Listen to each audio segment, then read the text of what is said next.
जय माता दी।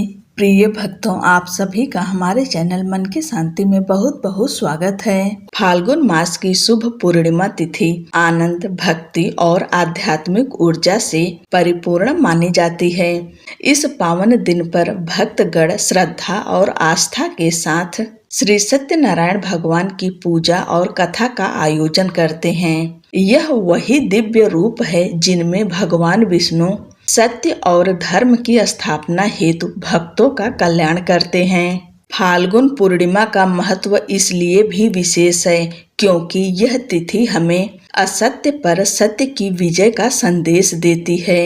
जब भक्त पूर्ण श्रद्धा, पवित्र मन और विश्वास के साथ व्रत रखते हैं और कथा का श्रवण करते हैं, तब उनके जीवन के दुख, दरिद्रता और विघ्न दूर होने लगते हैं। मान्यता है कि इस दिन की गई सत्यनारायण पूजा से घर में सुख, समृद्धि, वैभव और शांति का वास होता है। यह कथा हमें प्रेरित करती है कि जीवन में सत्य का मार्ग ही सबसे श्रेष्ठ है और जो सत्य का अनुसरण करता है उस पर प्रभु की विशेष कृपा बनी रहती है। आइए आप सब भगवान सत्यनारायण का ध्यान करते हुए श्री सत्यनारायण व्रत कथा सुने। सत्यनारायण व्रत कथा का पहला अध्याय। एक समय की बात है, नैशिरण्य तीर्थ में शौनकादि 88,000 ऋषियों ने श्री सूत जी से पूछा, हे प्रभु, इस कलयुग में वेद विद्या रहित मनुष्यों को प्रभु भक्ति किस प्रकार मिल सकती है तथा उनका उद्धार कैसे होगा। हे मुनि श्रेष्ठ, कोई ऐसा तप बताइए जिससे थोड़े समय में ही पुण्य मिले और मनवांछित फल भी मिल जाए। इस प्रकार की कथा सुनने की हम इच्छा रखते हैं। सर्व शास्त्रों के ज्ञाता सूत जी बोले, हे वैष्णवों में पूज्य, आप सभी ने प्राणियों के हित की बात पूछी है, इसलिए मैं एक ऐसे श्रेष्ठ व्रत को आप लोगों को बताऊंगा जिसे नारद जी ने लक्ष्मी नारायण से पूछा था और लक्ष्मीपति ने मुनि श्रेष्ठ नारद जी से कहा था। आप सब इसे ध्यान से सुनिए। एक समय की बात है, योगी राज नारद जी दूसरों के हित की इच्छा के लिए अनेकों लोकों में घूमते हुए मृत्यु लोक में आ पहुँचे। यहाँ उन्होंने अनेक योनियों में जन्मे प्रायः सभी मनुष्यों को अपने कर्मों द्वारा अनेकों दुखों से पीड़ित देखा।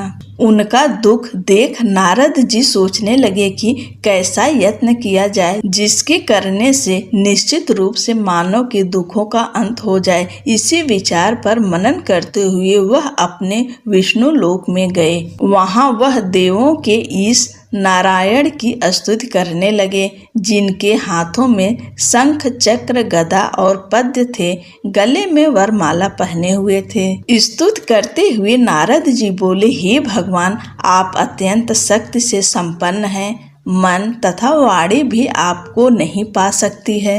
आपका आदि, मध्य तथा अंत नहीं है। निर्गुण स्वरूप सृष्टि के कारण भक्तों के दुख को दूर करने वाले हैं। आपको मेरा नमस्कार है। नारद जी की स्तुति सुन विष्णु भगवान बोले, हे मुनि श्रेष्ठ, आपके मन में क्या बात है? आप किस काम के लिए पधारे हैं, उसे निसंकोच कहिए। इस पर नारद मुनि बोले कि मृत्यु लोक में अनेक योनियों में जन्मे मनुष्य अपने कर्मों के द्वारा अनेकों दुख से दुखी हो रहे हैं। हे नाथ, आप मुझ पर दया रखते हैं तो बताइए कि वो मनुष्य थोड़े प्रयास से ही अपने दुखों से कैसे छुटकारा पा सकते हैं। श्री हरि बोले, हे नारद, मनुष्यों की भलाई के लिए तुमने बहुत अच्छी बात पूछी है। जिसके करने से मनुष्य मोह से छूट जाता है, वह बात मैं कहता हूँ, उसे सुनो। स्वर्ग लोक व मृत्यु लोक दोनों में एक दुर्लभ उत्तम व्रत है जो पुण्य देने वाला है। आज प्रेमवश होकर मैं उसे तुमसे कहता हूँ। श्री सत्यनारायण भगवान का यह व्रत अच्छी तरह विधान पूर्वक करके मनुष्य तुरंत ही यहाँ सुख भोग कर मरने पर मोक्ष पाता है। श्री हरि के वचन सुन नारद मुनि जी बोले कि उस व्रत का फल क्या है और उसका विधान क्या है। यह व्रत किसने किया था? इस व्रत को किस दिन करना चाहिए, सभी कुछ विस्तार से बताएं। नारद की बात सुनकर भगवान श्री हरि बोले, दुख व शोक को दूर करने वाला यह सभी स्थानों पर विजय दिलाने वाला है। मानव को भक्ति व श्रद्धा के साथ शाम को श्री सत्यनारायण की पूजा धर्म परायण होकर ब्राह्मणों व बंधुओं के साथ करनी चाहिए। भक्ति भाव से ही नैवेद्य केले का फल, घी, दूध और गेहूं का आटा सवाया लें। गेहूं के स्थान पर साठी का आटा, शक्कर तथा गुड़ लेकर वह सभी भक्षण योग्य पदार्थों को मिलाकर भगवान को भोग लगाएं। ब्राह्मणों सहित बंधु बांधवों को भी भोजन कराएं, उसके बाद स्वयं भोजन करें। भजन कीर्तन के साथ भगवान की भक्ति में लीन हो जाएं। इस तरह से सत्यनारायण भगवान का यह व्रत करने पर मनुष्य की सारी इच्छाएं निश्चित रूप से पूरी होती है। इस कलिकाल अर्थात कलयुग में मृत्युलोक में मोक्ष का यही एक सरल उपाय बताया गया है। श्री सत्यनारायण व्रत कथा का पहला अध्याय समाप्त हुआ। बोलिए श्री सत्यनारायण भगवान की जय। सत्यनारायण भगवान व्रत कथा का दूसरा अध्याय। सूत जी बोले, हे ऋषियों, जिसने पहले समय में इस व्रत को किया था उसका इतिहास कहता हूँ, ध्यान से सुनो। सुंदर काशीपुरी नगरी में एक अत्यंत निर्धन ब्राह्मण रहता था। भूख प्यास से परेशान वह धरती पर घूमता रहता था। ब्राह्मणों से प्रेम करने वाले भगवान ने एक दिन ब्राह्मण का वेश धारण कर उसके पास जाकर पूछा, हे विप्र, नित्य दुखी होकर तुम पृथ्वी पर क्यों घूमते हो? दीन ब्राह्मण बोला, मैं निर्धन ब्राह्मण हूँ, भिक्षा के लिए धरती पर घूमता हूँ। हे भगवान, यदि आप इसका कोई उपाय जानते हो तो बताइए। वृद्ध ब्राह्मण कहता है कि सत्यनारायण भगवान मनोवांछित फल देने वाले हैं, इसलिए तुम उनका पूजन करो। इसे करने से मनुष्य सभी दुखों से मुक्त हो जाता है। वृद्ध ब्राह्मण बनकर आए सत्यनारायण भगवान उस निर्धन ब्राह्मण को व्रत का सारा विधान बताकर अंतर्ध्यान हो गए। ब्राह्मण मन ही मन सोचने लगा कि जिस व्रत को वृद्ध ब्राह्मण करने को कह गए हैं, मैं उसे जरूर करूँगा। यह निश्चय करने के बाद उसे रात में नींद नहीं आई और वह सवेरे उठकर सत्यनारायण भगवान के व्रत का निश्चय कर भिक्षा के लिए चला गया। उस दिन निर्धन ब्राह्मण को भिक्षा में बहुत धन मिला, जिससे उसने बंधु बांधवों के साथ मिलकर श्री सत्यनारायण भगवान का व्रत संपन्न किया। भगवान सत्यनारायण का व्रत संपन्न करने के बाद वह निर्धन ब्राह्मण सभी दुखों से छूट गया और अनेक प्रकार की संपत्तियों से युक्त हो गया। उसी समय से यह ब्राह्मण हर माह इस व्रत को करने लगा। इस तरह से सत्यनारायण भगवान के व्रत को जो मनुष्य करेगा वह सभी प्रकार के पापों से छूटकर मोक्ष को प्राप्त होगा। जो मनुष्य इस व्रत को करेगा वह भी सभी दुखों से मुक्त हो जाएगा। सूत जी बोले कि इस तरह से नारद जी से नारायण जी का कहा हुआ श्री सत्यनारायण व्रत को मैंने तुमसे कहा। हे विप्रो, मैं अब और क्या कहूँ? ऋषि बोले, हे मुनिवर, संसार में उस विप्र से सुनकर और किस किस ने इस व्रत को किया है, हम सब इस बात को सुनना चाहते हैं। इसके लिए हमारे मन में श्रद्धा का भाव है। सूत जी बोले, हे मुनियों, जिसने इस व्रत को किया है वे सब सुनो। एक समय वही विप्र धन व ऐश्वर्य के अनुसार अपने बंधु बांधवों के साथ इस व्रत को करने को तैयार हुआ। उसी समय एक लकड़ी बेचने वाला बूढ़ा आदमी आया और लकड़ियां बाहर रखकर अंदर ब्राह्मण के घर में गया। प्यास से दुखी वह लकड़हारा उनको व्रत करते देख विप्र को नमस्कार कर पूछने लगा कि आप यह क्या कर रहे हैं? तो उन्होंने बताया कि व्रत कर रहा हूँ तथा इसे करने से क्या फल मिलेगा। कृपया मुझे भी बताएं। ब्राह्मण ने कहा कि सब मनोकामनाओं को पूरा करने वाला यह सत्यनारायण भगवान का व्रत है। इनकी कृपा से ही मेरे घर में धन धान्य आदि की वृद्धि हुई है। विप्र से सत्यनारायण व्रत के बारे में जानकर लकड़हारा बहुत प्रसन्न हुआ। चरणामृत लेकर वह प्रसाद खाने के बाद वह अपने घर गया। लकड़हारे ने अपने मन में संकल्प किया कि आज लकड़ी बेचने से जो धन मिलेगा उसी से श्री सत्यनारायण भगवान का उत्तम व्रत करूंगा। मन में इस विचार को ले बूढ़ा आदमी सिर पर लकड़ियां रख उस नगर में बेचने गया जहां धनी लोग ज्यादा रहते थे। उस नगर में उसे अपनी लकड़ियों का दाम पहले से 4 गुना अधिक मिलता है।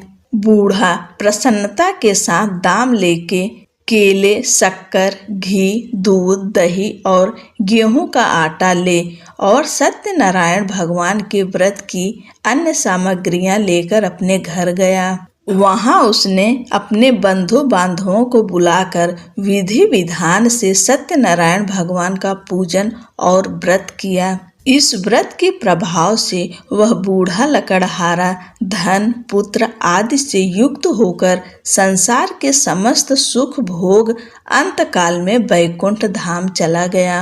श्री सत्यनारायण व्रत कथा का दूसरा अध्याय संपूर्ण हुआ। बोलिए श्री सत्यनारायण भगवान की जय। सत्यनारायण भगवान व्रत कथा का तीसरा अध्याय। सूत जी बोले, हे श्रेष्ठ मुनियों, अब आगे की कथा कहता हूँ। पहले समय में उल्का मुख नाम का एक बुद्धिमान राजा था। वह सत्य वक्ता और जितेंद्रिय था। प्रतिदिन देव स्थानों पर जाता और निर्धनों को धन देकर उनके कष्ट दूर करता था। उसकी पत्नी कमल के समान मुख वाली तथा सती साध्वी थी। भद्रशिला नदी के तट पर उन दोनों ने श्री सत्यनारायण भगवान का व्रत किया। उसी समय साधु नाम का एक वैश्य आया। उसके पास व्यापार करने के लिए बहुत सा धन भी था। राजा को व्रत करते देखकर विनय के साथ पूछने लगा, हे राजन, भक्ति भाव से पूर्ण होकर आप यह क्या कर रहे हैं? मैं सुनने की इच्छा रखता हूँ, तो आप मुझे बताएं। राजा बोला, हे साधु, अपने बंधु बांधवों के साथ पुत्रादि की प्राप्ति के लिए यह महाशक्तिमान श्री सत्यनारायण भगवान का व्रत व पूजन कर रहा हूँ। राजा के ऐसे वचन सुनकर साधु आदर से बोला, हे राजन, मुझे इस व्रत का सारा विधान कहिए। आपके कथा अनुसार मैं भी इस व्रत को करूँगा। मेरी भी संतान नहीं है और इस व्रत को करने से निश्चित रूप से मुझे संतान की प्राप्ति होगी। राजा से व्रत का सारा विधान सुन व्यापार से निवृत्त हो वह अपने घर गया। साधु वैश्य ने अपनी पत्नी को संतान देने वाले इस व्रत का वर्णन कह सुनाया और कहा कि जब मेरी संतान होगी तब मैं इस व्रत को करूँगा। साधु ने इस तरह के वचन अपनी पत्नी लीलावती से कहे। एक दिन लीलावती पति के साथ आनंदित हो सांसारिक धर्म में प्रवृत्त होकर सत्यनारायण भगवान की कृपा से गर्भवती हो गई। 10वें महीने में उसे गर्भ से एक सुंदर कन्या ने जन्म लिया। दिनों दिन वह ऐसे बढ़ने लगी जैसे कि शुक्ल पक्ष का चंद्रमा बढ़ता है। माता पिता ने अपनी कन्या का नाम कलावती रखा। एक दिन लीलावती ने मीठे शब्दों में अपने पति को याद दिलाया कि आपने सत्यनारायण भगवान के जिस व्रत को करने का संकल्प किया था उसे करने का समय आ गया है। आप इस व्रत को करिए। साधु बोला कि हे प्रिय, इस व्रत को मैं उसके विवाह पर करूँगा। इस प्रकार अपनी पत्नी को आश्वासन देकर वह नगर को चला गया। कलावती पिता के घर में रह वृद्धि को प्राप्त हो गई। साधु ने एक बार नगर में अपनी कन्या को सखियों के साथ देखा तो तुरंत ही दूत को बुलाया और कहा कि मेरी कन्या के योग्य वर देख कर आओ। साधु की बात सुनकर दूत कंचन नगर में पहुंचा और वहां देखभाल कर लड़की से सुयोग्य वाड़िक पुत्र को ले आया। सुयोग्य लड़के को देख साधु ने बंधु बांधवों को बुलाकर अपनी पुत्री का विवाह कर दिया। लेकिन दुर्भाग्य की बात ये कि साधु ने अभी भी श्री सत्यनारायण भगवान का व्रत नहीं किया। इस पर श्री भगवान क्रोधित हो गए और श्राप दिया कि साधु को अत्यधिक दुख मिले।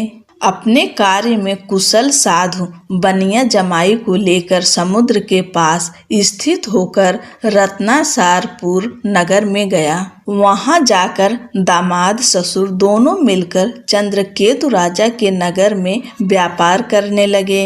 एक दिन भगवान सत्यनारायण की माया से एक चोर राजा का धन चुराकर भाग रहा था। उसने राजा के सिपाहियों को अपना पीछा करते देख चुराया हुआ धन वहां रख दिया जहां साधु अपने जमाई के साथ ठहरा हुआ था।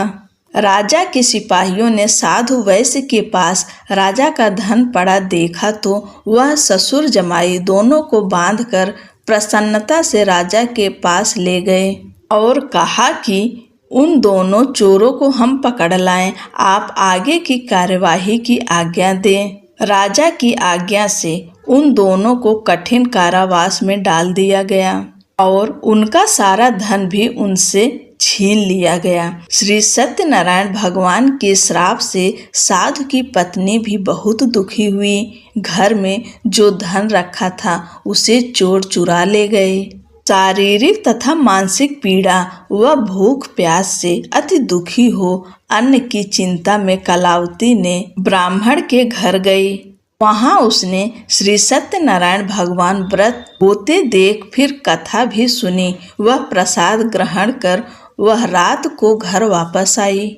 माता ने कलावती से पूछा कि हे पुत्री, अब तक तुम कहाँ थी, तेरे मन में क्या है? कलावती ने अपने माता से कहा, हे माता, मैंने एक ब्राह्मण के घर में श्री सत्यनारायण भगवान का व्रत देखा है। कन्या के ऐसे वचन सुन लीलावती भगवान के पूजन की तैयारी करने लगी। लीलावती ने परिवार व बंधुओं सहित सत्यनारायण भगवान का पूजन किया और उनसे वर मांगा कि मेरे पति तथा जमाई शीघ्र घर आ जाएं। साथ ही यह भी प्रार्थना की हम सबका अपराध क्षमा करें। श्री सत्यनारायण भगवान इस व्रत से संतुष्ट हो गए और राजा चंद्रकेतु को सपने में दर्शन दे कहा कि हे राजन, तुम उन दोनों वैश्यों को छोड़ दो और तुमने उनका जो धन लिया है उसे वापस कर दो। अगर ऐसा नहीं किया तो मैं तुम्हारा धन, राज्य व संतान सभी को नष्ट कर दूंगा। राजा को यह सब कहकर वह अंतर्ध्यान हो गए। प्रातः काल सभा में राजा ने अपना सपना सुनाया। फिर बोले कि बड़े पुत्रों को कैद से मुक्त कर सभा में लाओ। दोनों ने आते ही राजा को प्रणाम किया। राजा मीठी वाणी में बोला, हे महानुभावों, भाग्यवश ऐसा कठिन दुख तुम्हें प्राप्त हुआ है, लेकिन अब तुम्हें कोई भय नहीं है। ऐसा कह राजा ने उन दोनों को नए वस्त्राभूषण भी पहनाए और जितना धन उनका लिया था उससे दुगुना धन वापस कर दिया। दोनों वैश्य अपने घर को चल दिए। श्री सत्यनारायण व्रत कथा का तीसरा अध्याय संपूर्ण हुआ। बोलिए श्री सत्यनारायण भगवान की जय। सत्यनारायण भगवान व्रत कथा का चौथा अध्याय। सूत जी बोले, वैश्य ने मंगलाचार कर अपनी यात्रा आरंभ की और अपने नगर की ओर चल दिए। उनके थोड़ी दूर जाने पर एक दंडी वेशधारी श्री सत्यनारायण ने उनसे पूछा, हे साधु, तेरी नाव में क्या है? अभिवाड़ी वड़िक हंसता हुआ बोला, हे दंडी, आप क्यों पूछते हो? क्या धन लेने की इच्छा है? मेरी नाव में तो बेल व पत्ते भरे हुए हैं। वैश्य के कठोर वचन सुन भगवान बोले, तुम्हारा वचन सत्य हो। दंडी ऐसे वचन कह वहां से दूर चले गए। कुछ दूर जाकर समुद्र के किनारे बैठ गए। दंडी के जाने के बाद साधु वैश्य ने नित्य क्रिया के पश्चात नाव को ऊंची उठते देखकर अचंभा माना और नाव में बेल पत्ते आदि देख वह मूर्छित हो जमीन पर गिर पड़ा।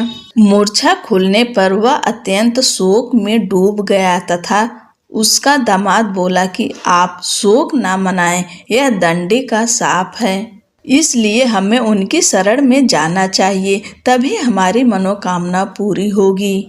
दामाद की बात सुनकर वह दंडी के पास पहुंचा और अत्यंत भक्ति भाव नमस्कार करके बोला, मैंने आपसे जो असत्य वचन कहे थे उनके लिए मुझे क्षमा करें। ऐसा कहकर महान शोकातुर हो रोने लगा। तब दंडी भगवान बोले, हे वणिक पुत्र, मेरी आज्ञा से बार बार तुम्हें दुख प्राप्त हुआ है, तू मेरी पूजा से विमुख हुआ। साधु बोला, हे भगवान, आपकी माया से ब्रह्मा आदि देवता भी आपके रूप को नहीं जानते, तब मैं अज्ञानी कैसे जान सकता हूँ। आप प्रसन्न होइए, अब मैं सामर्थ्य के अनुसार आपकी पूजा करूँगा। मेरी रक्षा करो और पहले के समान नौका में धन भर दो। साधु वैश्य के भक्ति पूर्वक वचन सुनकर भगवान प्रसन्न हो गए और उसकी इच्छा अनुसार वरदान देकर अंतर्ध्यान हो गए। ससुर जमाई जब नाव पर आए तो नाव धन से भरी हुई थी। फिर वहीं अपने अन्य साथियों के साथ सत्यनारायण भगवान का पूजन कर अपने नगर को चल दिए। जब नगर के नजदीक पहुँचे तो दूत को घर पर खबर करने के लिए भेज दिया।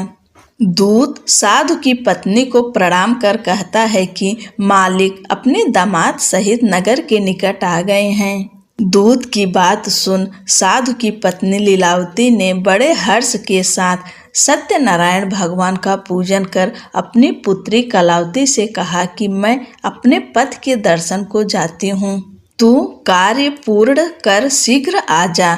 माता के ऐसे वचन सुन कलावती जल्दी से प्रसाद छोड़ अपने पति के पास चली गई।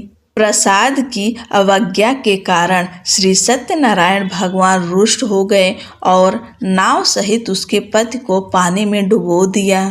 कलावती अपने पति को वहां न पाकर रोती हुई जमीन पर गिर गई। नौका को डूबा हुआ देख वह कन्या को रोता देख साधु दुखी होकर बोला, हे प्रभु, मुझसे तथा मेरे परिवार से जो भूल हुई है उसे क्षमा करें। साधु के दीन वचन सुनकर श्री सत्यनारायण भगवान प्रसन्न हो गए और आकाशवाणी हुई, हे साधु, तेरी कन्या मेरे प्रसाद को छोड़कर आई है, इसलिए उसका पति अदृश्य हो गया है। यदि वह घर जाकर प्रसाद खाकर लौटती है तो इसे इसका पति अवश्य मिलेगा।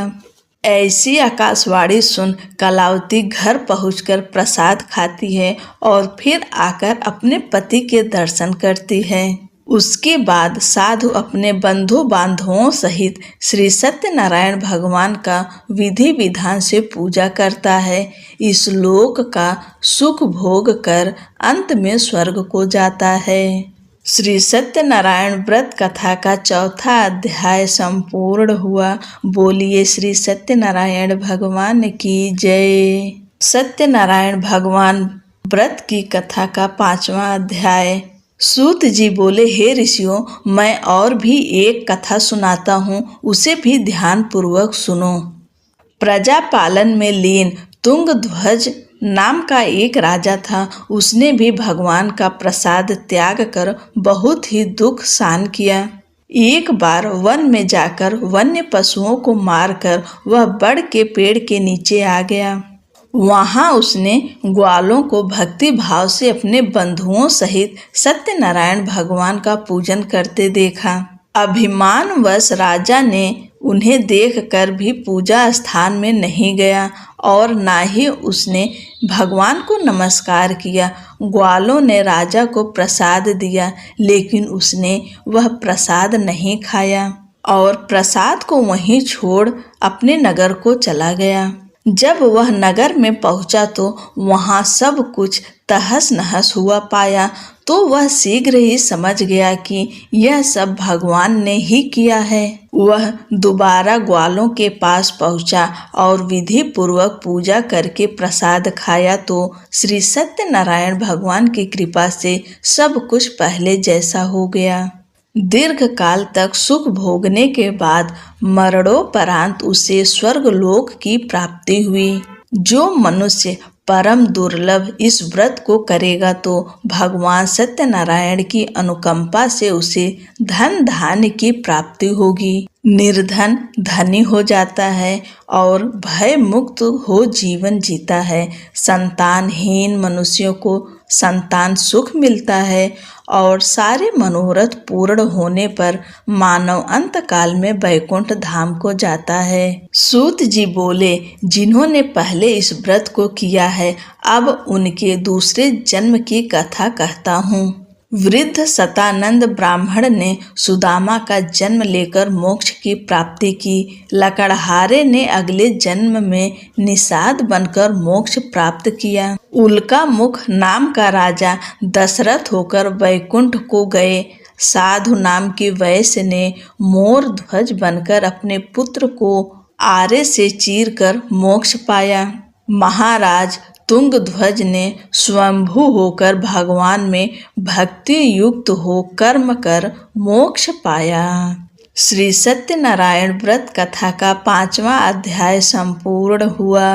बोलिए श्री सत्यनारायण भगवान की जय। पूरी कथा श्रवण करने के लिए आपका धन्यवाद। भगवान श्री सत्यनारायण की कृपा से आपकी हर मनोकामनाएं पूरी हो। आपको जीवन में जो कुछ भी चाहिए भगवान सब पूर्ण करें। जय श्री कृष्णा। राधे राधे।